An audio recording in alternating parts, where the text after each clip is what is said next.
세계에서 가장 화려한 도시들의 숨겨진 뒷모습으로 여러분을 초대합니다. 화려한 로스앤젤레스, 유서 깊은 파리, 네온사인 가득한 도쿄까지. 우리는 이런 대도시를 성공의 상징으로만 배워왔죠. 하지만 마천루와 명품 매장 뒤편에는 조용하지만 멈출 수 없는 위기가 번지고 있습니다. 세계 최고 부자 나라들에서 노숙자 문제가 폭발적으로 증가하고 있는 겁니다. 부가 늘어날수록 가장 취약한 사람들이 더 소외되는 기이한 역설이죠.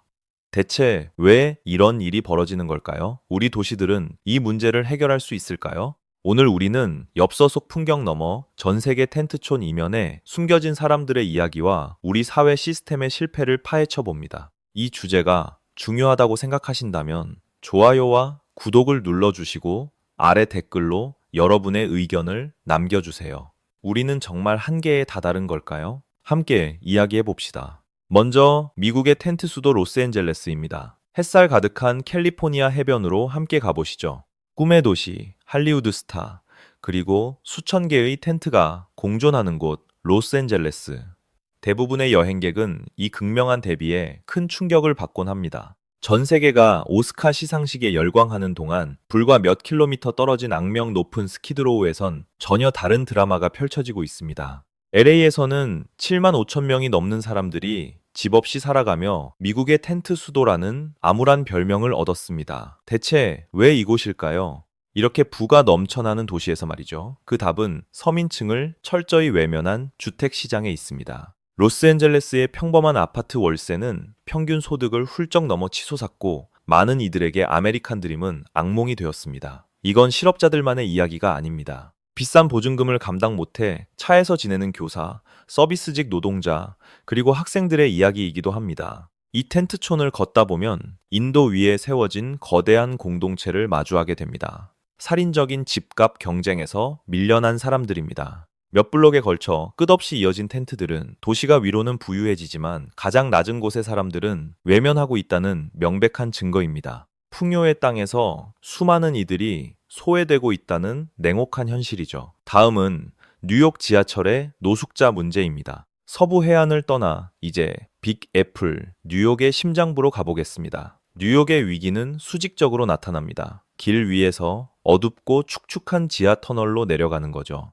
뉴욕에서 밤늦게 지하철을 타보셨나요? 아마 객차 한 구석에 몸을 웅크린 사람들을 보셨을 겁니다. 뉴욕엔 쉼터를 보장하는 법이 있지만 시설은 이미 포화 상태에다 위험하다는 인식 때문에 수천 명은 차라리 지하 세계를 택합니다. 뉴욕 지하철은 집 없는 이들을 위한 거대한 스물네 시간짜리 안식처가 되어버렸습니다. 많은 이들에게 지하철은 지상에서 찾을 수 없는 안정감을 줍니다. 혹독한 겨울 추위를 피할 수 있고 지나는 사람들의 시선으로부터 숨을 수도 있으니까요. 하지만 지하에서의 삶은 그야말로 처절한 생존 투쟁의 현장입니다. 선로 사고의 위험, 열악한 위생, 끊임없는 경찰 단속, 세계의 수도라는 그림자 속에서 벌어지는 생존 게임이죠. 이 지하의 현실은 끔찍한 진실 하나를 보여줍니다. 도시의 지상에서 버티기엔 물가가 너무 비싸지면 가장 약한 사람들은 아주 잠깐의 휴식을 위해 도시의 가장 깊은 곳으로 밀려날 수밖에 없다는 사실을요. 바쁘게 출근하는 사람들 사이로 우리는 매일 충돌하는 두 세계를 봅니다. 한쪽은 더 나은 미래를 향해 달려가고 다른 한쪽은 그저 동이 틀 때까지 살아남기 위해 발버둥 칩니다. 샌프란시스코 하이테크와 낮은 삶의 질, 이제 혁신의 세계 중심지인 북쪽으로 이동해 보겠습니다. 현대인의 삶을 지배하는 거대 IT 기업들의 고향, 샌프란시스코입니다. 하지만 수십억 달러짜리 본사 건물 밖으로 한 걸음만 나가면 지구상 가장 극심한 불평등과 마주하게 되죠. 샌프란시스코가 인구 대비 억만장자가 가장 많은 도시 중 하나라는 사실 알고 계셨나요? 하지만 그 거리엔 처참한 고통의 순간들이 가득합니다. 이것이야말로 가장 잔인한 형태의 실리콘밸리 효과입니다. 거대 IT 자본이 몰려들면서 부동산 가격은 천정부지로 치솟았고 결국 하층민과 중산층의 삶을 통째로 빨아들이는 진공 상태가 만들어졌습니다. 텐더로인 같은 지역은 정신건강 지원 부족과 파괴적인 펜타닐 확산 문제까지 겹치며 위기가 더욱 심각해지고 있습니다. 수억 원의 연봉을 받는 엔지니어들이 정신질환으로 고통받는 이들 옆을 무심하게 지나치는 모습은 비현실적이면서도 가슴 아픈 풍경입니다. 이들은 모두 지구상에서 가장 비싼 땅 한 뼘을 공유하고 있습니다. 자율주행차와 인공지능을 만들면서도 자국민에게 집 한 칸 마련해주지 못하는 사회의 현실을 뼈아프게 고발합니다. 이곳에서 최첨단 기술은 가장 비참한 현실과 마주하며 우리 모두에게 질문을 던집니다. 대체 어디서부터 잘못된 걸까요? 다음은 런던, 영국의 숨겨진 노숙자 이야기입니다. 대서양을 건너 안개 자욱한 런던의 거리로 가보시죠. 언뜻 보면 런던은 빨간 버스와 웅장한 건축물들로 여전히 위험 있어 보입니다. 하지만 공식 통계에서 빠진 사람들에 대해 생각해 보신 적 있나요? 런던의 노숙자 위기는 종종 보이지 않는 얼굴을 하고 있습니다. 체링 크로스나 사우스뱅크의 아치 밑에서 노숙자들을 볼 수는 있지만 그들은 거대한 빙산의 일각에 불과합니다. 지금부터 우리는 숨겨진 노숙자의 세계로 들어가 봅니다. 어떻게 노숙자인데 눈에 보이지 않을 수 있죠? 라고 물으실 겁니다. 그 해답은 바로 소파 서핑이라는 현상에 있습니다. 수천 명의 런던 시민, 특히 젊은 직장인이나 학생들이 친구 집 소파를 전전하거나 불안정한 임시 거처에 머물며 하루하루를 버텨내고 있습니다. 방 한 칸 월세가 월급의 절반을 넘는 살인적인 임대 시장에 갇혀버린 바로 워킹 푸어입니다. 이들은 길에서 잠을 자는 게 아니기 때문에 정부 공식 통계에서는 종종 누락됩니다. 하지만 이런 불안정한 삶 자체가 영혼을 서서히 갉아먹는 비극이라는 점은 분명합니다. 오늘 밤이 지붕 아래서 자는 마지막 날이 될지도 모른다는 불안감. 이런 불안감은 한 세대 전체의 정신 건강을 서서히 파괴하고 있습니다. 금융가의 그림자 아래 침묵하는 런던의 시민들은 끊임없이 거처를 옮기며 이주 상태에 놓여 있습니다.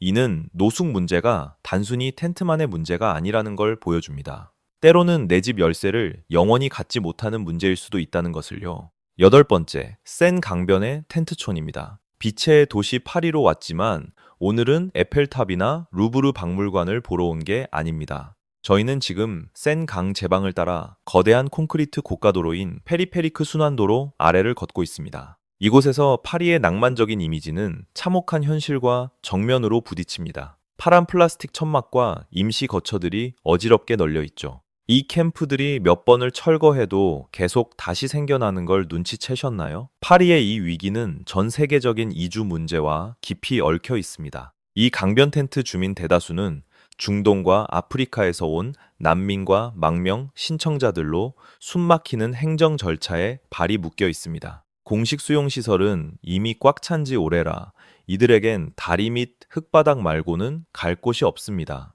프랑스 당국은 수시로 캠프를 철거하고 사람들을 임시 체육관으로 옮기지만 며칠 뒤면 이 악순환은 어김없이 반복됩니다. 마치 유럽의 유서 깊은 거리에서 벌어지는 인간 체스 게임 같죠? 이 상황은 국제 정책의 명백한 실패를 보여줍니다. 자유, 평등, 박애를 자랑하는 도시가 분쟁을 피해온 사람들에게 가장 기본적인 존엄성조차 지켜주지 못하고 있는 셈입니다. 센 강 위로 해가 지면 도시의 화려한 불빛이 반사되지만 그 빛은 파리가 더는 외면할 수 없는 인도주의적 위기 또한 비추고 있습니다. 다음은 일본에 보이지 않는 노숙자들입니다. 질서와 청결로 유명한 도시, 네온사인 가득한 도쿄로 떠나보겠습니다. 도쿄에선 며칠을 돌아다녀도 공원 벤치에서 자는 사람 한 명 보기 힘들 겁니다. 그래서 이런 질문이 나오죠. 이곳에도 노숙자가 있을까요? 답은 예입니다. 하지만 일본의 노숙은 조용하고 절제되어 있으며 거의 눈에 띄지 않는다는 비극이 있습니다. 바로 사이버 노숙자의 세계입니다. 체면과 남의 시선을 중시하는 문화 탓에 집 잃은 사람들은 보이지 않으려 안간 힘을 씁니다. 텐트 대신 24시간 PC방이나 캡슐 호텔에서 지내는 거죠. 적은 돈을 내고 컴퓨터와 의자가 있는 관보다 조금 더 큰 칸막이 공간을 빌리는 겁니다. 낮에는 저임금 서비스직으로 일하고 밤에는 이 디지털 상자 안으로 사라집니다. 공원에서 지내는 이들도 도시가 깨기 전 골판지 집을 말끔히 치워 흔적을 남기지 않죠. 이런 보이지 않음은 정부의 완벽한 이미지를 지켜주지만 그 이면에는 뿌리 깊은 고용 모델의 붕괴가 숨겨져 있습니다. 이들은 현대 경제가 낳은 유령입니다. 세계에서 가장 질서정연한 도시 한복판에 살면서도 주변 사회와는 완전히 단절된 채로 말이죠. 도쿄의 첨단 캡슐을 뒤로하고 이제 필리핀 마닐라의 덥고 북적이는 거리로 가보겠습니다. 이곳의 위기는 차원이 다릅니다. 서구처럼 집이 있는 사람과 없는 사람의 구분이 명확하지 않거든요. 마닐라에서는 그 경계가 거의 의미가 없을 정도로 모호합니다. 여기는 세계에서 인구 밀도가 가장 높은 도시 중 하나로 수백만 명이 제대로 된 집이 아닌 곳에 삽니다. 오염된 운하, 위폐목재와 녹슨 양철로 지은 판잣집. 이걸 노숙이라 할 수 있나 싶겠지만 현실은 더 가혹합니다. 많은 이들에겐 판잣집조차 사치니까요. 낮에는 고철 줍는 손수레에서 생활하거나 교통섬 한가운데서 잠드는 가족들을 쉽게 볼 수 있습니다. 이곳에서 노숙은 세대를 이어 대물림됩니다. 거리에서 태어나 5살짜리 아이가 출근하는 사람들에게 제스민 꽃이나 생수를 팔고 있죠. 극심한 빈부격차와 일자리 없는 농촌 현실이 낳은 위기입니다. 가난한 사람들을 받아줄 공간도 없는 도시로 계속해서 밀어내는 겁니다. 마닐라에서의 투쟁은 단순히 집을 구하는 게 아닙니다. 가난을 당연한 풍경처럼 여기는 세상에서 살아남는 것입니다. 핵심 원인, 왜 지금 위기가 폭발하는 걸까요? 이제 잠시 멈춰서 가장 중요한 질문을 던져봐야 합니다. 도대체 왜일까요? 왜 세계 최강대국들에서 이런 일이 동시에 벌어지고 있을까요? 그저 운이 나빠서일까요? 아니면 더 깊은 구조적 문제가 있는 걸까요? 노숙자 급증을 이해하려면 임금과 생활비의 격차를 들여다봐야 합니다. 지난 수십 년간 집은 기본 인권이 아니라 전 세계 투자자들을 위한 투기 상품으로 변질되었습니다. 우리가 둘러본 거의 모든 대도시에서 집값은 물가보다 서너 배나 빨리 올랐지만 임금은 제자리 걸음이었습니다. 원래 살던 주민은 장보기도 힘든 동네에 고급 아파트가 들어서는 걸 본 적 있나요? 이게 바로 젠트리피케이션의 덫입니다. 여기에 안정적인 중산층 일자리가 사라지고 공 이코노미가 부상하면서 단 한 번의 사고나 월급 체납, 병원비 청구서 한 장이 파산으로 이어지는 사회가 됐습니다. 우리는 20세기의 사회 안전망이 해체된 채 21세기 노동자들이 보호장치 없이 외주를 타는 퍼펙트 스톰 속에 살고 있습니다. 급증하는 텐트들은 개인의 실패를 보여주는 게 아닙니다. 세계 경제라는 엔진이 정작 그 엔진을 돌리는 사람들을 위해 작동하지 않는다는 신호인 거죠. 정신 건강과 중독이라는 그림자. 샌프란시스코나 LA 거리를 걷다 보면 현실과 완전히 단절된 듯한 사람들을 쉽게 볼 수 있습니다. 외면하긴 쉽지만 우린 물어야 합니다. 거리가 그들을 병들게 한 걸까요? 아니면 아파서 거리로 나오게 된 걸까요? 정신질환과 중독, 노숙의 연결고리는 지독한 악순환을 만듭니다. 많은 선진국에서 장기 정신병원이 문을 닫으면서 사회에서 가장 약한 사람들은 길거리로 내몰리게 되었습니다. 모든 걸 잃는 트라우마를 상상해 보세요. 거리의 추위와 소음, 끊임없는 폭력에 대한 공포는 아무리 강한 사람이라도 무너뜨릴 수 있습니다. 결국 많은 이들이 육체적, 정신적 고통을 잊기 위해 펜타닐이나 필로폰 같은 마약에 기대게 되는 겁니다. 이는 거의 빠져나올 수 없는 덫이 됩니다. 집이라는 텐트가 마약상들에게 둘러싸여 있는데 어떻게 약을 끊을 수 있겠습니까? 약을 보관할 냉장고도 밤에 잠글 문도 없는데 어떻게 정신과 치료 계획을 제대로 따를 수 있겠어요? 우리 도시들은 거리를 거대한 야외 정신병원으로 만들었습니다. 가장 약한 이들은 트라우마와 중독의 안개 속을 헤매고 있죠. 안정적인 집 없이는 의료 서비스도 허상에 불과하다는 걸 증명하는 셈입니다. 이건 정책의 실패이자 행정의 붕괴입니다. 이런 비극을 보면서 정부는 대체 뭘 하고 있는 거지? 하고 물으실 겁니다. 하지만 진실은 이거예요. 대부분의 시당국은 선제적인 해결책 대신 터지고 나면 수습하는 식의 악순환에 갇혀 있습니다. 많은 도시에서 늘어나는 텐트촌에 대한 대응은 집을 주는 게 아니라 그저 강제로 철거하고 쓸어버리는 것 뿐입니다. 쓰레기차와 경찰이 와서 인도를 싹 치우죠. 그런데 바로 다음 날 불과 2블록 떨어진 곳에 텐트가 다시 생기는 거 본 적 있으신가요? 이게 바로 두더지 잡기식 정책입니다. 노숙 문제를 해결하는 게 아니라 그냥 문제를 다른 곳으로 옮겨놓는 것 뿐이죠. 도시가 쉼터나 소형 주택 마을을 지으려고 해도 번번이 지역 사회의 반대에 부딪힙니다. 소위 님비 현상, 우리 동네는 안 된다는 거죠. 부유한 집주인과 사업가들은 복지시설이 자기네 집값을 떨어뜨릴까봐 두려워합니다. 결국 이런 반대 때문에 정치적으로 아무것도 못하고 노숙인들은 그대로 방치되는 거죠. 심지어 요즘 도시들은 적대적 건축이라는 걸 도입하기 시작했습니다. 동네 공원 벤치를 한번 잘 보세요.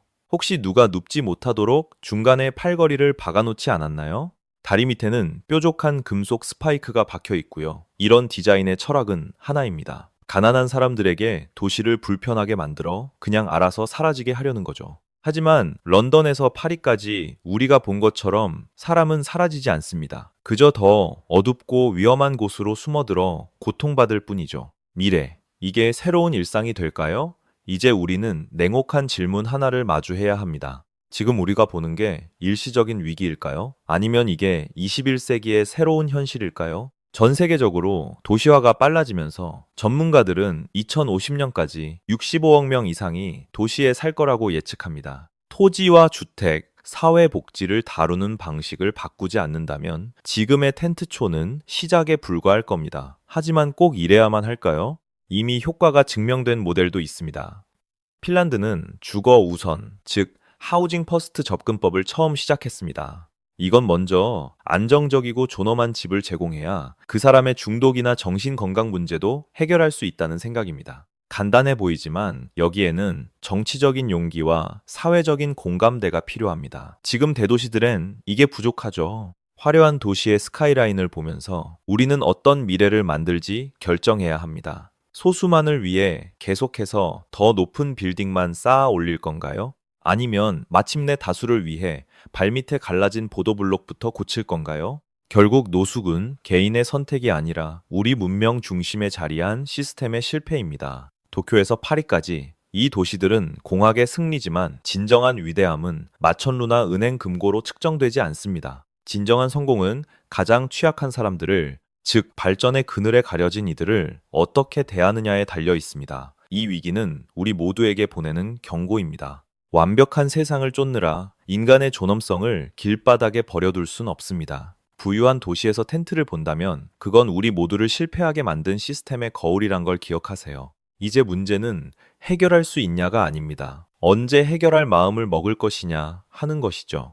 21세기를 제대로 이해하려면 화려한 기념물 넘어 진짜 이야기가 펼쳐지는 거리를 봐야 합니다. 이 영상이 도움이 되셨다면 좋아요와 구독을 눌러주세요. 그리고 댓글로 여러분의 생각을 나눠주세요. 우리는 이 문제를 어떻게 해결해야 할까요?